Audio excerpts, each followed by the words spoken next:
Hi guys, my name is Michelle. I'm a Chegg tutor and I usually teach English, math, and psychology. And so today we're going to be talking about social loafing. And social loafing occurs when others relax us.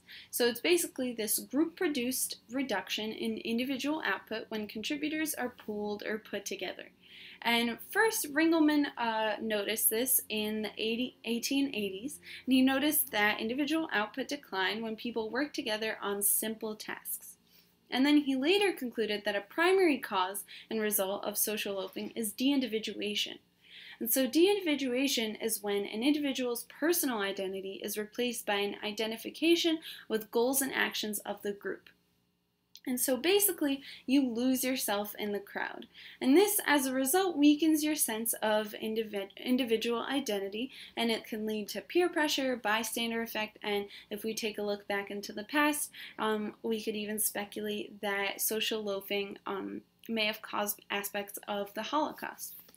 And so the bystander effect occurs due to a diffusion of responsibility in situations where several people could potentially help so that the brunt of responsibility for helping is spread over them rather than concentrated on one person. However, it often so happens that the bystander effect occurs, and this is basically an observed tendency for individuals who are among other onlookers to help less than those who are alone.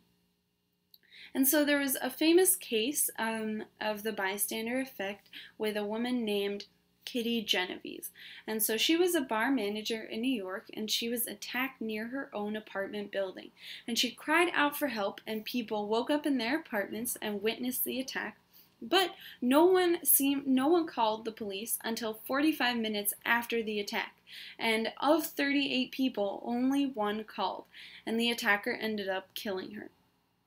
So the media referred to those who didn't do anything as moral monsters. And the others, they didn't intervene because they thought that someone else had intervened.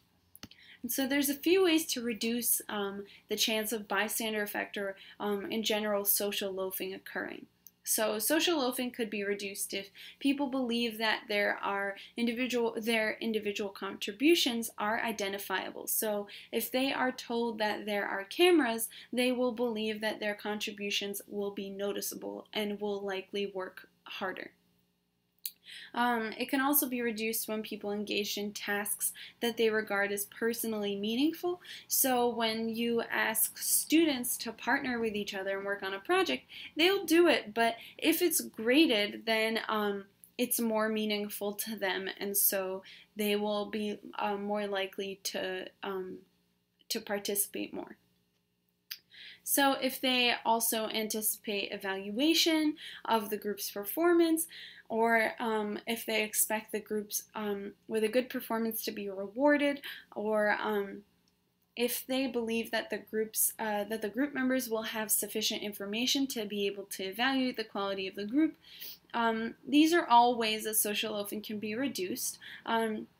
Another interesting fact is that if you work with acquaintances, social loafing can also be reduced because if you participate in social loafing with your friends, this might cause these tensions in the friendships, because if you just sit around and don't do anything, people might start to get frustrated with each other.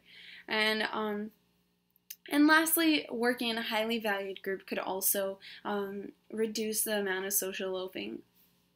So that's actually it. That's a little bit about social loafing, and I hope you learned a little bit about it today. Thank you for listening. Have a wonderful day.